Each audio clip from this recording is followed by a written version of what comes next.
police received a strange call.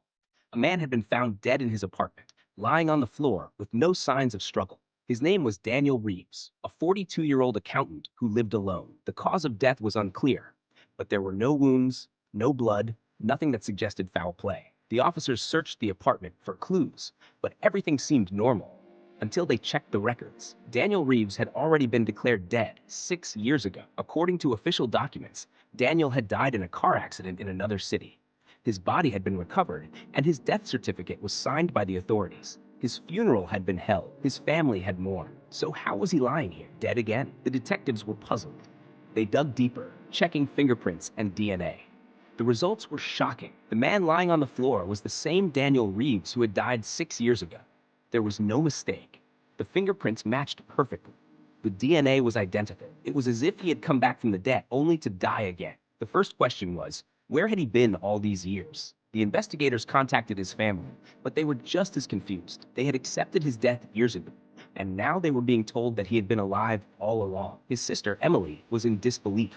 She had seen his body at the funeral. She had placed flowers on his grave. Yet, now she was being told he had died again in a completely different city. The second question was, how did he die this time? The autopsy report was strange. There were no injuries, no poison, and no medical conditions that could explain his sudden death.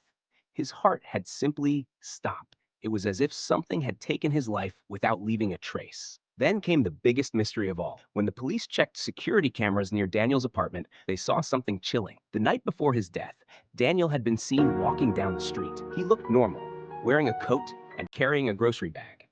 But then, just a few steps before reaching his apartment, he suddenly stopped. He stood still for several seconds, staring at something in the distance. Then, without warning, he dropped his bag and ran. He sprinted toward his building, glancing over his shoulder as if someone or something was chasing him. But when the police checked the footage again, they saw nothing behind it. There was no one there.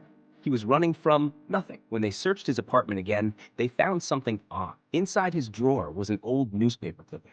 It was dated 6 years ago, the same year he was supposed to have died. The headline read, "Man found dead in mysterious car crash. No witnesses, no explanation." The article described the accident that had supposedly killed Daniel, but scribbled in shaky handwriting at the bottom of the page were three words. It wasn't me. What did that mean? Did Daniel fake his death 6 years ago? If so, why? And if it wasn't him who died in the crash, then who was it? The deeper the detectives dug, the stranger the case became. Witnesses from 6 years ago remembered seeing Daniel's car crash, but when asked for details, their memories were fuzzy. Some claimed they saw Daniel in the driver's seat, while others swore they saw someone else. A man who looked almost like him, but different. Then there was the grave. The police decided to exhume the body buried under Daniel's name. When they opened the coffin, they expected to find an explanation, but what they found only made things worse. The coffin was empty. There was no body, no bones, just dirt and dust. The man who had been buried was gone. Daniel Reeves had died twice, but had he ever really died at all?